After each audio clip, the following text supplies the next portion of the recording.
அஸ்ஸலாமு அலைக்கும். ரொம்ப நாள் ஆச்சுல நம்மளோட ஸ்டைல்ல குக்கிங் வீடியோ பார்த்து இன்னைக்கு ஒரு டேஸ்டி அண்ட் டெம்ப்டிங்கான பீஃப் கிரேவி எப்படி பண்றதுன்னு பார்த்துடலாமா? வாங்க பார்க்கலாம். மஸ்ட் ட்ரை, மறக்காம செஞ்சு பார்த்துருங்க. அதுக்கு முதல்ல குக்கர் எடுத்து 3 ஸ்பூன் ஆயில் சேர்த்துக்கோங்க. அண்ட் அதில் 2 பெரிய வெங்காயத்தை இந்த மாதிரி குட்டி குட்டியாக கட் பண்ணி போட்டுக்கோங்க. அப்புறம் 4 பச்சை மிளகாய் உங்களோட காரத்துக்கு ஏற்ற மாதிரி. அப்புறம் 2 டேபிள் ஸ்பூன் இஞ்சி பூண்டு பேஸ்ட் சேர்த்துக்கோங்க. இது நான் 1/2 kg பீஃப்க்கு சொல்கிறேன். நீங்கள் எந்த அளவுக்கு எடுக்கிறீங்களோ அந்த அளவுக்கு கூட்டியோ குறைச்சோ சேர்த்துக்கோங்க.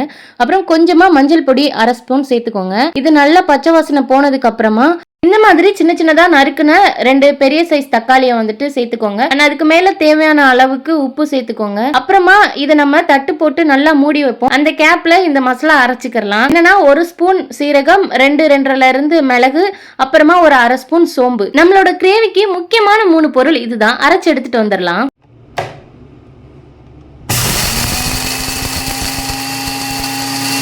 அப்புறம் தக்காளி இந்த அளவுக்கு மசிஞ்சு வந்ததுக்கு அப்புறமா ஒரு 1/2 ஸ்பூன் மிளகாய் தூள் சேர்த்துக்கோங்க. நல்லா கிளறி விட்டு இந்த அளவுக்கு எண்ணெய் பிரிஞ்சு வந்ததுக்கு அப்புறம் நம்ம நல்லா அலசி வச்சிருக்கிற பீஃபை வந்துட்டு இதுல சேர்த்துக்கலாம்.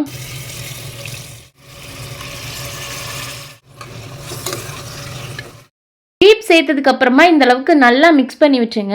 அண்ட் இதை ஃபுல் ஃப்ளேமில் வந்துட்டு ஒரு 2 நிமிஷம் வச்சிங்கன்னா அதில் இருக்கிற தண்ணி எல்லாமே வெளியில் வந்துடும். அப்புறம் இந்த ஸ்டேஜில் நம்ம அரைச்சி வச்சிருந்தா அந்த மிளகு, சீரக, பெருஞ்சீரகத்தூள் வந்துட்டு சேர்த்துக்கோங்க. நம்ம வேற எந்த மசாலாவும் சேர்க்க போகிறது இல்லை. நிறைய பேர் வந்து மட்டன் மசாலா, கரம் மசாலா இதெல்லாம் வந்துட்டு சேர்ப்பாங்க. அப்படிலாம் பண்ணாமல் இந்த மாதிரி சிம்பிளாக எல்லார் வீட்லேயும் இருக்கக்கூடியது அண்ட் ஃப்ரெஷ்ஷாக அரைச்சி சேர்த்து செய்யும்போது டேஸ்ட்டுமே சூப்பராக இருக்கும். அண்ட் கொஞ்சமாக தண்ணி ஆட் பண்ணி 5 விசில் வச்சுருங்க. 5 விசில் வச்சு திறந்து பாருங்கள். இந்த மாதிரி டேஸ்டான டெம்ப்டிங்கான பீஃப் கிரேவி ரெடி ஆயிருக்கும்.